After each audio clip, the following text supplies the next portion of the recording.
Ok, bonjour à tous, on se retrouve pour la première vidéo de la chaîne. Vous l'avez reconnu, c'est la Renault Dauphine.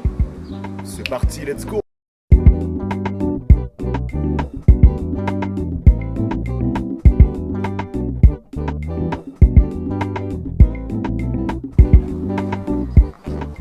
Ok les amis, on est avec une Dauphine de fin 63, modèle Export, avec boîte 4 et 4 freins à disque. Petite exclusivité puisque c'était pas le cas de toutes les Dauphines à l'époque.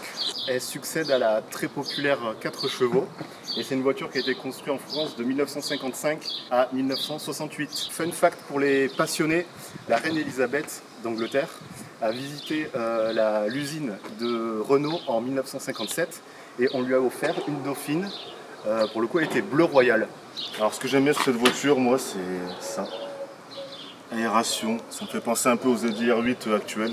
C'est une voiture de sport en fait. On est sur une berline finalement, 4 portes, ce qui pour l'époque est tout à fait novateur, on va dire. On est sur une Dauphine qui est dans son jus d'époque, j'ai envie de dire. Il y a un petit peu d'imperfection, il y a un petit peu de rouille par-ci par-là, des impacts de peinture, des moustiques. Celui-ci date de mai 68. Ça fait des 68. Il est resté là intact. Donc c'est des détails qu'on aime bien, comme ça, laisser la voiture dans son jeu avec son histoire, des pièces un peu qui ont vécu. On se retrouve dans une ambiance vraiment cosy, c'est tout petit. On a tout ce qui est détail en cuir cognac, un compte-tour gradué à 130 km/h. On a rajouté un compte-tour gradué jusqu'à 8000 tours. On va peut-être pas y aller à 8000 tours. Hein. On va pas y aller, je pense. Ça, c'était aussi sur les Dauphine 1093, la version sportive. Je vois les puristes derrière là, je sais que vous connaissez. On a ajouté aussi la petite option d'époque aussi, il y avait le lave-glace manuel. Hop, je vais appuyer dessus. Voilà, c'est Rose le caméraman derrière. Voilà, on a quand même un très bel espace. C'est un plan qu'on fait dans l'automobile, ce geste-là, qui indique qu'on a une très bonne habitabilité, malgré quand même une étroitesse. On a quand même un plafond qui est assez haut, ça vient. On va passer à la pièce de résistance. Le moteur, petite manivelle, je soulève. Et ce n'est pas le coffre, mais il s'agit bien du moteur que voici. Alors là, je vais tout de suite entendre les puristes. Attendez, c'est une Export. Comment ça se fait qu'il y a un G de Gordini? Oui, alors il s'agit d'un swap. On avait prévu à la base un 2JZ 6 cylindres 3 litres. On est resté sur du Gordini. Ça reste du tuning, j'allais dire, assez léger. On n'est pas sur du Jackie. Carburateur 34, donc à la place du 32 d'origine. Plus d'air, plus de mélange, plus de chevaux. Je vais remplacer la tête de Delco, je vais remplacer les bougies, Ça, c'est la bande thermique. Je vais remplacer la chambre de combustion. Qui fait gagner au moins 120 chevaux. Ça va isoler un peu tout ce qui était rayonnement, des gaz chauds et du métal sur l'admission. Et c'est ce que j'aime bien sur ce moteur aussi, il y a tout qui est d'un côté, admission, échappement. Donc là, il y a l'air qui vient ici, ça arrive dans l'admission et ça repart tout de suite dans l'échappement. Et ça rentre ici et ça repart dans cet échappement ici. Donc on a juste 2 tubes d'admission. Donc ça c'est vraiment très d'époque, très compact. C'est simple et efficace. Et on a passé la voiture en 12 volts aussi. Mais le détail qui fait mouche, le détail tuning les amis, c'est ceci.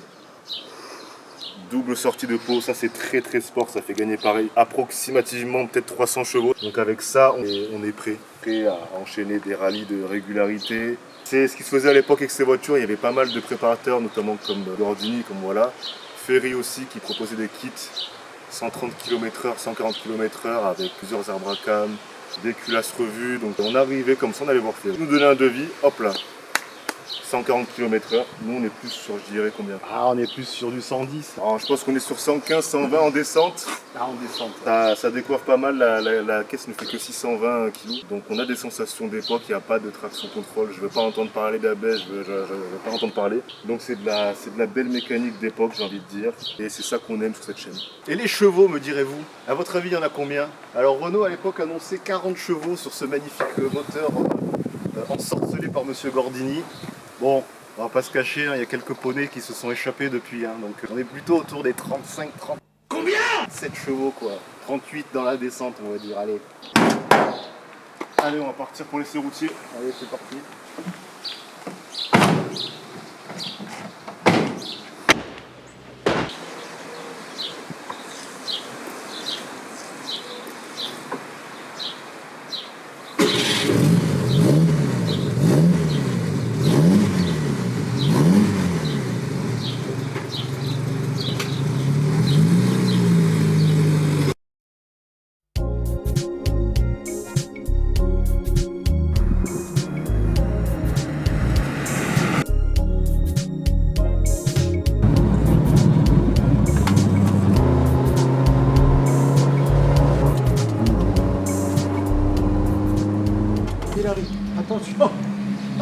machine, elle est magnifique.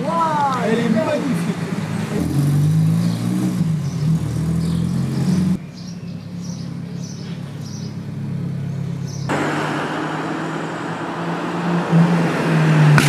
Et ça va péter.